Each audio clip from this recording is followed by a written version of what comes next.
be without A.J. Brown, Devontae Smith. If they are out, and Lane Johnson, they are out those three guys. I mean, it's going to be a rough week for the Eagles offense. I mean, Saquon Barkley has proven to be a great pickup. He has been awesome, but Jalen Hurts has struggled as it has, as it has already been.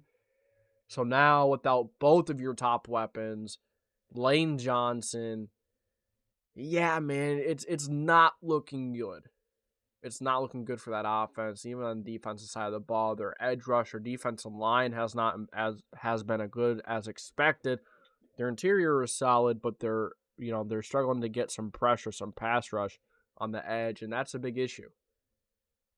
You're playing a good offense. Even though the Bucs offensive line, felt like it's been getting worse since week 1, they should be able to hold up against the Eagles' front. Interior might struggle a little bit, but I'm confident in Baker Mayfield getting the ball out quick, being clutch, making some of those big-time throws. And the Buccaneers are going to get a little more healthier as the season goes. As the season goes on, hopefully these guys get more healthy. But I think Antoine Winfield should be back this week. That would be a big win. Carlton Davis, I think he should be back. They had a lot of injuries on defense the last couple of weeks, and last week it really showed. Really struggled against Bo Nix, a rookie quarterback, man. But but give me the Buccaneers in this one over the Eagles. I think Jalen Hurts is going to struggle in this game without. There's a good possibility he is without both of his top weapons. It won't be good. You will have Dallas Goedert. That will be good, but I mean, two of your top receivers, one of your best offensive linemen, it's really unfortunate. Really unfortunate to see, the Eagles offense being plagued by injuries, but that happens. You have seasons like that, and I think the Eagles are going to fall to 2-2 now. And then, could you imagine if the Commanders find a way to win this weekend? Commanders, getting up there, and the Cowboys have been, they looked all right on Thursday night. They didn't look as good as they should have.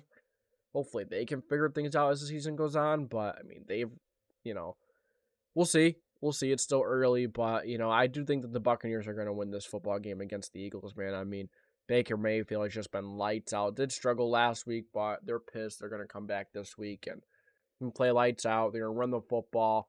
I think they will run the football well. And, you have some really damn good receivers. The Eagles' passing defense has been a little suspect. They were good last week against a really good offense that was red hot the first 2 weeks. Scoring, 1 week 50 points, and then week 2 they scored almost 50. So you did a really good job last week, but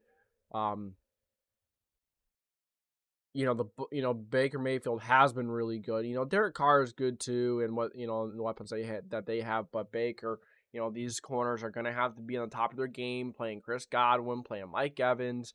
And then, of course, the Eagles offense. I just think that the Eagles offense isn't going to be able to do enough in this game. I think they're going to be really disappointing. As you see, I have them struggling in the red zone. Lots of field goals for them. But I do have the Bucs winning by a couple points here. The line, not too sure if I would touch that line, but I am taking the Bucs. 21-19 over Philly. I think Baker Mayfield makes those playmaker plays over Jalen Hurts, those difference maker plays over Jalen Hurts this weekend. So give me the Bucs, give me Baker Mayfield, give me the Bucs 21-19 over